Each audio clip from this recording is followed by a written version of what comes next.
Hey, how is everybody doing today over here at Bar Cologne? This is Rican 7 or Rafa. Now I go by Rafa now that I'm a civilian. I wanted to share one of my latest pours here. I kind of like to sip on it a little bit, but honestly, I'm more of a collector. So I love that it came with a bottle topper and everything like that. So today I'm gonna pour some Whistle Pig barrels number 6. So got this at the local store here in Lago Vista, Texas. Came with this little nice topper. It kind of pours out the little, and it's funny because I'm actually grilling pork chops. So there you go. I like it. I'm gonna pour some right now. If you have something to pour, go ahead and join me if you like. I like to sip on this a little bit, however, most of the time since I wasn't used to just a straight out, whiskey neat with Whistle Pig, I've been using it for old fashions and it comes out pretty good. Ooh, immediately that scent and that aroma.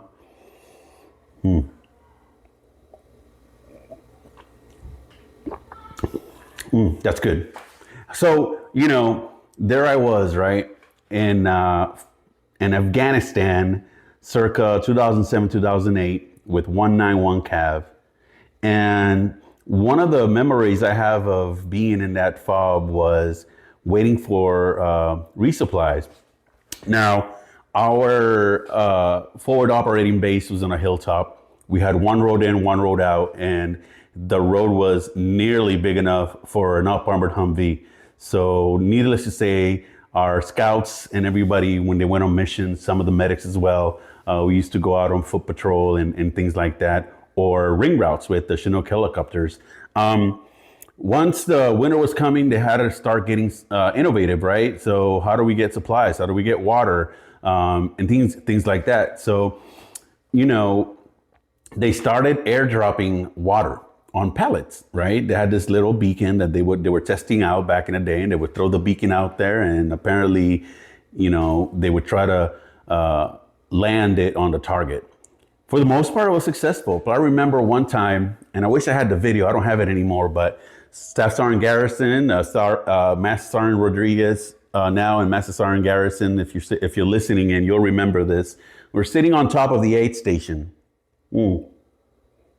When all of a sudden we hear the bird, and we're expecting the normal scouts go out, they do a little perimeter and everything. We were low on water, and this bird was coming in kind of fast, and they dropped the water, right? But lo and behold, the parachute didn't open.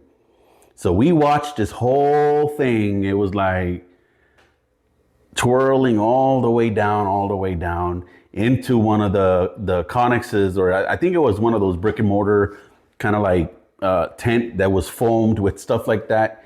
We lost all the water from that pallet. A big hole on the tent there, and we had to ration some water for a while. Luckily, it was just a practice run, and it wasn't winter yet, so they perfected it by winter. And luckily, we got used to getting some airdrops out in Nuristan in North Afghanistan. But yeah, that's just my little flashback here on Friday. Hope everybody has a great weekend. Earlier, I was talking about steak and lobster at the chow hall, or out in the field, or at sea, wherever you're at. God bless you all, and continue to fight the good fight. And remember that we're watching from afar, but our hearts and minds are with you out in the front line. So stay cool, stay safe, and thank you for what you continue to do for our nation. Cheers.